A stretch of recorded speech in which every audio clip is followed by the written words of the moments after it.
Welcome to Unravel, and on this discourse, we shall be looking at the anatomy of poverty. And I reckon that some persons will be somewhat offended, concerned, disturbed. Why are we talking about poverty? And it makes no sense why we should designate so much time in a lecture to analyze the subject of poverty. But if you give me some time, I will try to justify this topic. Every medical doctor who has gone to school to study medicine are taught fundamental principles for health. And in the approach to teach them on the principles for health, they need to understand what it means to be ill. So, in the School of Medicine, they will teach you preventive medicine and they will teach you corrective medicine. The preventive medicine is basically designed to teach the medical doctor what it takes to remain in health, what it takes to live in health, what it takes to be healthy, right? And there's also the corrective medicine. The corrective medicine is where they teach them how to fix diseases and fix infirmities. So, as a medical doctor, you must have a grasp of preventive medicine and you must have the understanding of corrective medicine. One of the ways that this is done is that a medical doctor is expected to understand various kinds of sicknesses. And it looks almost counterproductive. Why would I want to go to school to learn how people are sick? But sometimes the only way to guarantee health is to understand sickness. Sometimes the only way to guarantee good living is to understand the nature of infirmities. So a medical doctor is taught about varied kinds of sicknesses, diseases. And when you see a doctor, most times they would ask you a question. They will ask you, so how do you feel? When they ask you that question, it is to understand the symptoms that you have, and the symptoms that you have will educate them on what may be troubling you. So, for him to understand the way into your health, he wants to learn what is paining you, what is hurting you, what diseases you are feeling. Am I correct? In same light, to understand the concept of wealth, we may need to understand the concept of poverty. To understand the concept of success, we may need to learn the concept of failure. And many times, people don't even know they are sick because they can't interpret the symptoms that they feel. The same way, many people don't know they are poor because they don't understand the symptoms of poverty. There are many people who think that they are rich that are actually poor, but they don't know it because they don't understand the symptoms of poverty. There are also many people that are rich that think they are poor because they don't understand what it means to be rich or to be poor. So while we study the concept of wealth and financial freedom, one of the ways to have a full picture, a comprehensive picture of what it simply means to live in financial freedom, we need to learn the anatomy of poverty. Some years ago, we had what they called COVID-19.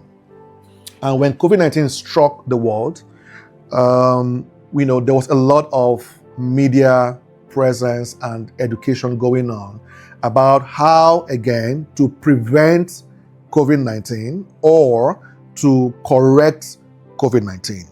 And in those discussions, they will tell you, first of all, to prevent COVID-19, you must practice social distancing.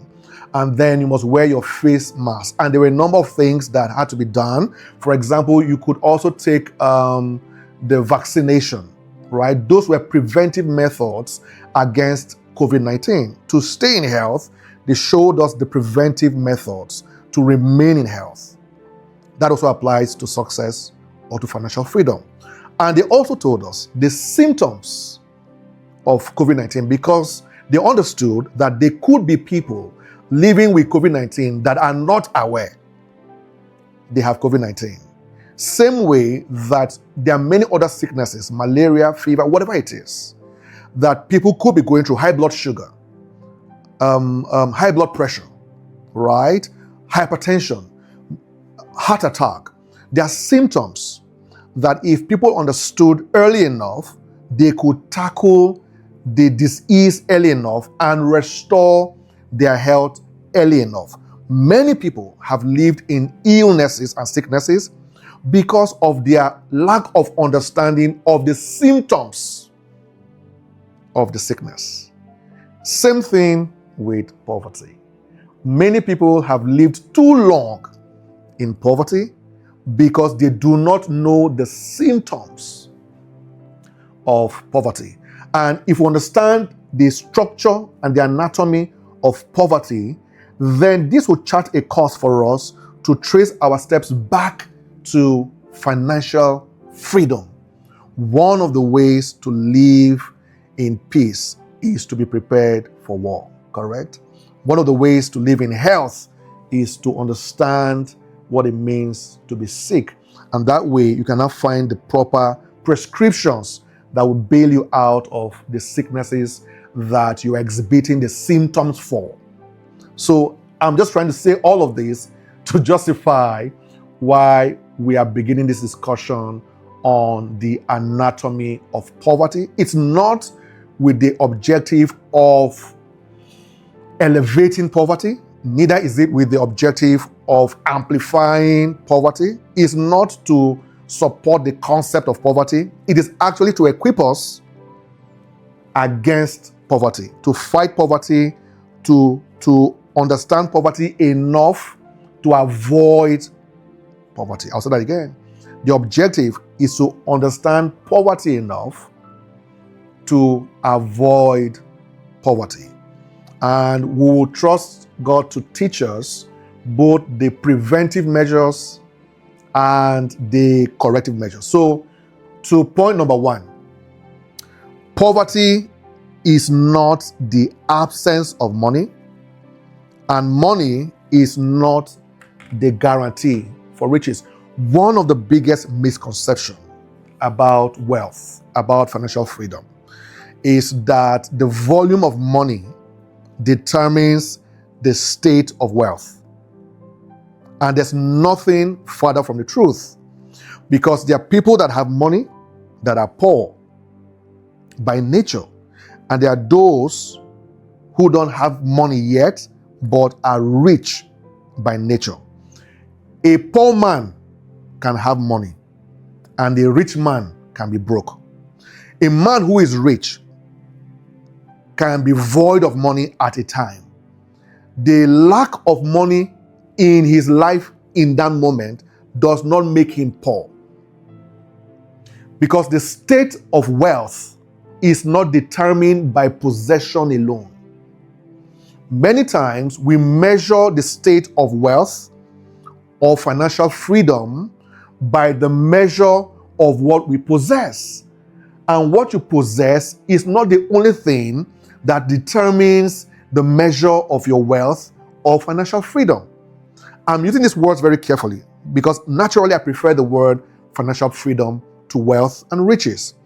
Because the real objective of having any form of resources is to attain some kind of freedom. And we'll teach on that later, the concept of freedom. Because most times, to be totally free is an abstract. Nobody is completely free. Every form of freedom requires some form of bondage. Romans said that when we're free from sin, we're bound to righteousness. When we're free from righteousness, we're bound to sin. So in the real sense of things, you are never completely free. There is always a burden of freedom. There's something that you must do that locks you in for you to attain a measure of freedom in any dimension.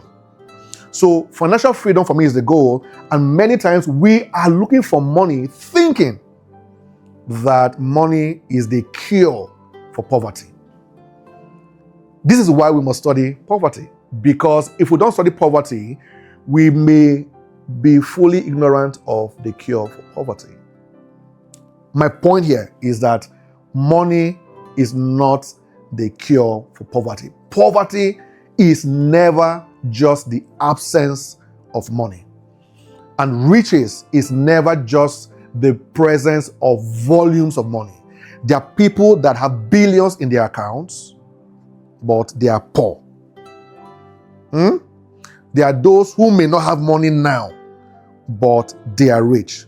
So my point here is to say that poverty or riches is more essence-based than substance-based. Poverty or riches is more defined by your nature than by your situation. And I will teach more on that very soon. So first point here is that poverty is not the absence of money, and money does not guarantee poverty. I'm sure we have seen it many times where a man, a woman, a husband, a wife, a family wins lottery, and they come into sudden financial volume, and they give them $1 million or 1 billion naira in lottery. Many times, watch them closely, give them 5 years. This family in question, their total net worth may have been 20 million naira. Let's even go lower, 1 million naira. Their total net worth. A family of 3, decent family, civil servants, having a nice job, renting a house, very comfortable, very okay, just okay, right? And then they win a lottery for $1 million, which is about 1.6 or 1.7 billion as it is now. If he or she thinks that money is their escape for wealth, watch them closely after 5 years. Most of them lose all that money in 5 years and end up in terrible debts, worse than they were before the lottery. Because resource in your hand will always rise or fall to the measure of your state, either the state of poverty or the state of financial freedom. It doesn't matter what we put in your hands. If you don't correct the essence, the substance will still bend to the shape of your actual essence. So, a man is as rich or poor as the state of his mind and understanding. These are just foundational principles that I'm sharing here. On this subject, a man is as rich or poor by 2 major factors, which are basically related. They're related. One factor is the state of his mind. All right? The second factor is also a construct of the mind, which is understanding.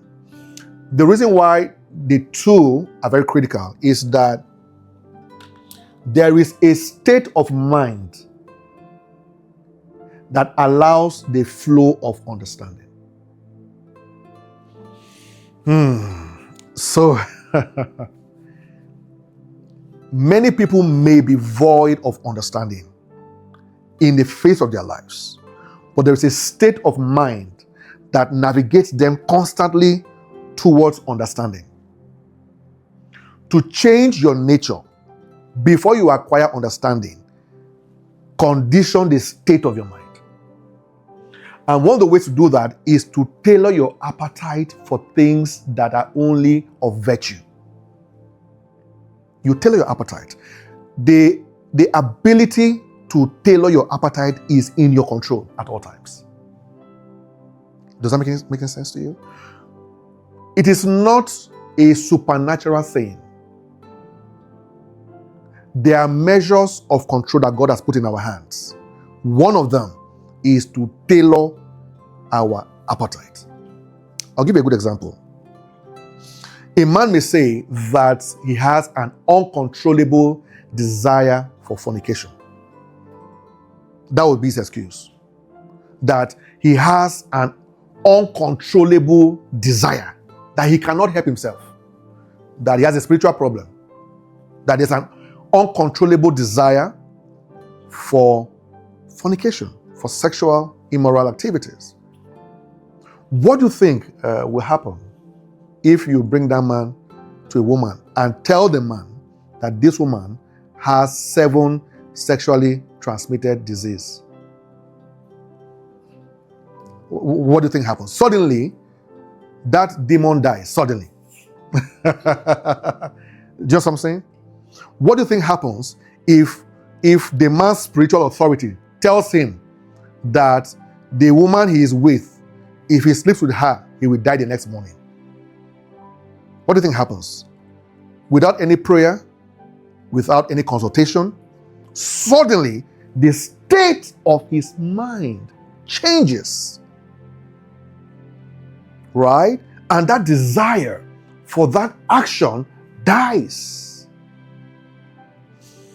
A man who says that he can't control his appetite for food, anything he sees, he eats. What do you think happens when you put a beautiful delicacy in front of him and he finds out in 2 minutes that it's poisoned? Do you think he's going to touch it? No. That uncontrollable desire to eat suddenly dies because something has been said to him and he has taken that information to change the state of his mind. And suddenly, that state of his mind begins to give him, I beg your pardon, understanding for the value of life. The man who couldn't stay without a woman or stay without food, suddenly the state of the mind begin to give them wisdom that I don't want to die. See that now? So even at the instance, they may not have understanding, but an information has entered that affords them to channel the state of their mind, to compel them to embrace an understanding. So poverty or riches, a man is as poor as the state of his mind and the understanding. The biggest issue we have in our generation is the state of our minds. Because in many spheres, you can forgive the lack of understanding. Many times, we do not know because we cannot help it. I don't know how to fly a plane. I don't have any understanding as to the construct of the life of a pilot. Not because I am a lazy man or I am ignorant in nature. It's just that I don't have a need to understand what it means to fly a plane. So I cannot help but to be ignorant or to be void of understanding when it comes to flying a plane. So sometimes you can be forgiven for your lack of understanding. But you are always responsible for the state of your mind. Not even the furnishing of your mind, because understanding, wisdom, insight can furnish your mind. But for your mind to be properly furnished, it must be in a state. And the state of your mind is usually under your control. Many times, it can be stimulated by external factors, which could be when you are inspired by a friend, inspired by your father, inspired by your mother, inspired by something, when you stumble into information, sometimes even when something bad happens to you. And then it just suddenly changes the state of your mind. And you say, I must change. But it will be very dangerous to wait for external factors to condition the state of our minds. Because we have the power at all times to condition the state of our mind. So a man is as poor and he is as rich as the state of his mind. So the next thing here is the money in your hands, which I just said, will rise or fall to the measure to which you have conquered poverty. Measure to which we have conquered poverty. And This is very disturbing because you get to learn as we progress in this lecture that your original nature is not in poverty.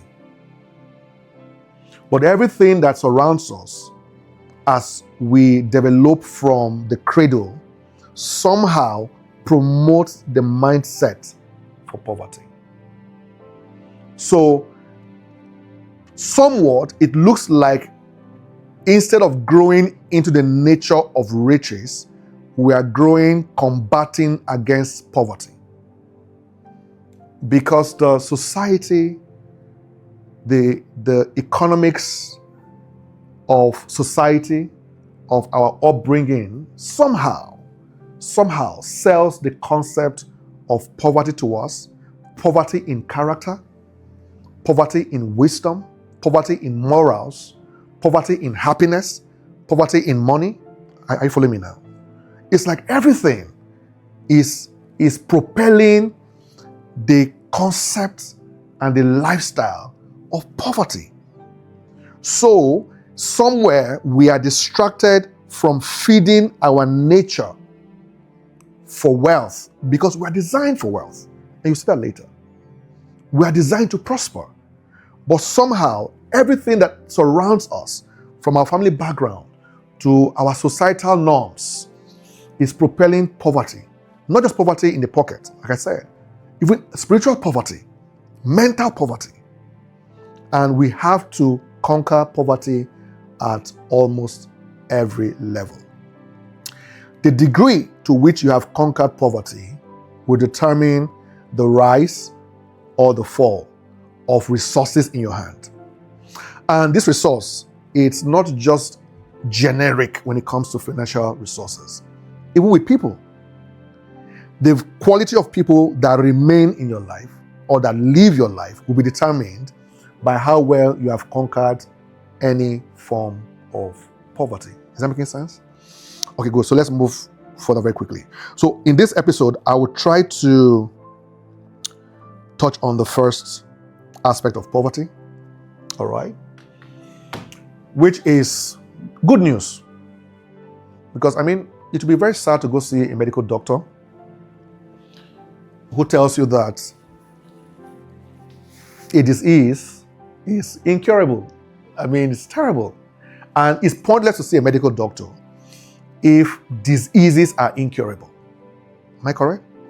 So the first good news is that poverty is a disease that has a cure. So two words here to look at very closely. Number one is disease. Poverty, one of the natures of poverty is that it is a disease. Poverty is the opposite of ease. So by nature, poverty will give birth to diseases. In other language, discomfort. Am I correct? So poverty is a disease. However, it is a disease that has a cure. So like I was saying earlier, that we are not by nature designed to be poor. The first thing here is that no one was created for poverty. And it's very simple. It's one of the most basic scriptural principles. Let us make man in our image and in our likeness. So it means that you did not originate in yourself. You were made in the form of someone and in the exact likeness of someone. So in a way, you are like a prototype designed after an original mold. Is that making sense? The mold with which you were made is not poor. So you were not designed or created for poverty. Poverty is not meant to be in your nature. Poverty is an alien. Poverty is an abstract to your nature. But we are in a system that propels poverty. And in one of my teachings that I did about systems, you come to learn that you are not just in a system, you are a system in a system designed to influence the system that you are in. Right? And the system that you are is designed for riches. The system that you are in propels poverty. But the system that you are must override the system that you are in, which is poverty. So first things first is that you must understand that becoming financially free, or becoming wealthy is not something you are trying to chase to become. It is something that you already carry on your inside, you are trying to become. It's not a place you are trying to arrive at. It's a reality you are trying to express. Does that make any sense? So, poverty is not in our DNA. First things first, poverty is an alien to our construct. Number two is that you cannot solve a generational problem with an instant solution. And this is where I worry with the church and where I worry with motivational teachers. They seem to always suggest a quick fix, right? And when you are attending to a nature, there are no quick fixes. If you are trying to attend to a situation, then you can fix it quickly. But when you're trying to attend to something that is natural, that is in the nature, it takes time. It takes time. So you can't solve the generational problem of poverty with an instant solution of money. Money by nature can be instant. There are many things that you can do, right or wrong, good or bad, that can give you instant volume of cash. And that instant solution cannot fix the problem of poverty. Because poverty is a corruption sent into your nature. And it has been there for generations across systems. So you will need something that is beyond instant to fix what is generational. And sometimes poverty has spiritual rootings. All right? And also, when we look at spiritual issues, good or bad, many people are trying to engineer instant fixes for spiritual problems. And there are none. It will require a process of becoming to undo spiritual issues. You can't just say, I have done something once.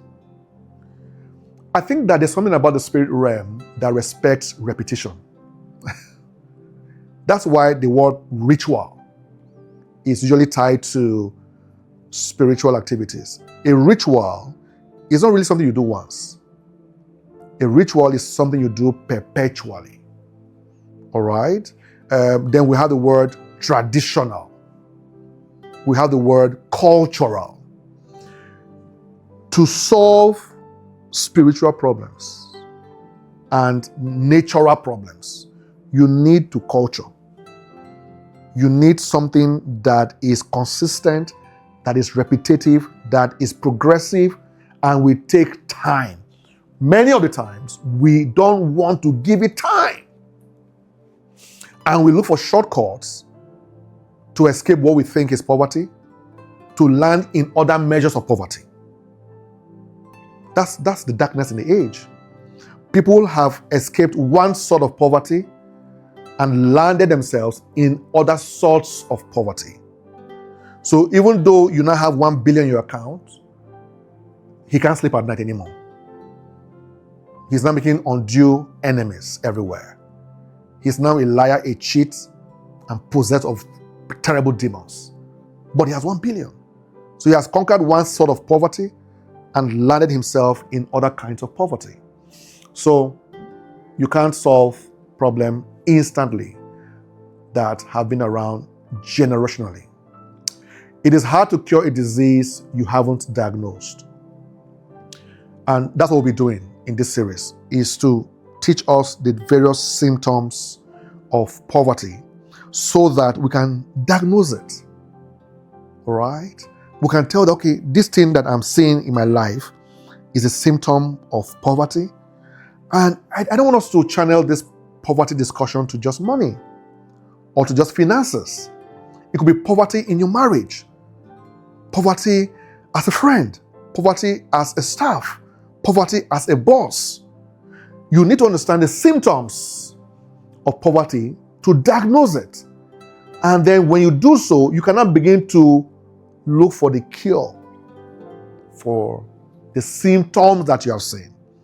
And as we run through this in other parts of the series, we will see what are the symptoms we need to look out for to diagnose the nature of poverty we are suffering. Lastly, on this episode, focus on the nature and not the situation. So that's basically the overall construct of this episode. Is that I'm trying to say that poverty is essence over substance. Riches is essence over substance. Well-being, financial freedom is always essence over substance. In other words, it is nature over situation. And in a future episode, we'll take our time to really dig deep and dissect into the issues of nature and situation. The biggest error in many of the approach we have to combat poverty is that we are trying to undo situations to become rich and doing nothing about the nature. That's the fundamental problem. So I will say this to close. A man came to meet Jesus and he said, hear the question. He said, what can I do? What did he say? And what can I do to be saved? And Jesus said, you must be. He didn't get it. The man said, tell me what to do. Jesus told him what to be. Because the things that you do are situational. And many times, the things that you do is not enough to fix it. It is the things that you are becoming that matters first. So he said, what can I do to be financially free? Jesus said, you must be. What can I do to be spiritually free? He said, you must be. And he's taking you back to the origin of creation. We're not created for poverty. He says, be fruitful. So when he created everything, he didn't instruct them first on what to do. The first instruction was on who to be. Because that is how you overcome generational realities. It is first in being, always before doing. That's why I said that the state of the mind, your being, is first more critical than trying to acquire understanding, which may be in doing. So we'll stop here for today. And then when we come back, we'll pick up from the next point of our anatomy of poverty. So God bless you. See you on the next one.